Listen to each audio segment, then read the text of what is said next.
Ready start. अध्यक्ष महोदय, हमको अनेक परिवर्तन अवश्य ही करने हैं और मैं स्वीकार करूंगी कि रास्ता बिल्कुल साफ नहीं है और उसे बनाना हमारा काम है। यह काम कैसे किया जाए, परिवर्तन कैसे लाया जाए, इसे निश्चित करने के लिए भी हम आपके सहयोग और सहायता से नीति निर्धारित कर सकते हैं। पैराग्राफ 6। अध्यक्ष जी, आपने भाषण में एक पुस्तक का जिक्र किया जो विश्व भर के विचारशील लोगों पर अपनी छाप छोड़ रही है।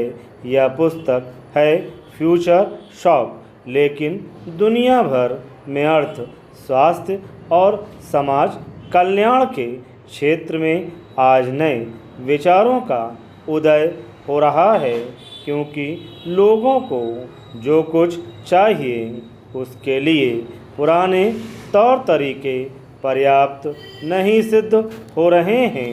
हो सकता है कि हमारे यहाँ की नौजवान पीढ़ी को इस बात का वैसा एहसास न हो जैसा कि अन्य देशों के विचारशील लोगों को है, लेकिन वे उस भावना से बहुत दूर नहीं हैं।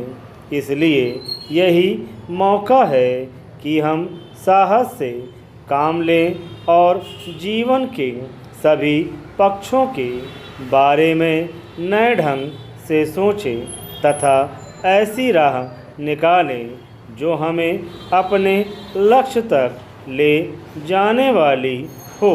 हम लक्ष्य को कुछ वर्षों में ही नहीं प्राप्त कर सकते और मैं समझती हूँ कि कोई हमसे इसकी आशा भी नहीं करता। जो नितांत गरीब हैं वे भी चमत्कार की आशा नहीं करते, लेकिन वे यह अवश्य चाहते हैं कि हम सही दिशा में आगे बढ़ें। वे यह आशा अवश्य करते हैं कि चीज़ें ऐसे ढंग से बदलेंगी कि उनके हितों का भी ध्यान रखा जा सके। इसलिए मुझे आशा है कि हम वही एकता और दृढ़ता प्रदर्शित कर सकेंगे, राष्ट्रीय लक्ष्य के प्रति वही चिंता व्यक्त कर सकेंगे जो हमने पिछले वर्ष के संकट के दौरान की थी। यह आर्थिक संकट हमारे लिए कुछ गंभीर नहीं है और यह लक्ष्य जनता के लिए बेहतर जीवन संभव बनाने का लक्ष्य उन सब विजयों से, युद्ध में विजय से भी बड़ी एक जीत है। हमने पश्चिम की आर्थिक और वित्तीय प्रणाली को अपनाया है और हम प्रगति तथा विकास का मूल्यांकन पश्चिमी मानदंडों से करना चाहते हैं, जो हमारे यहाँ की परिस्थितियों में संगत नहीं हैं और हमारे लक्ष्यों से और भी कम संगत है।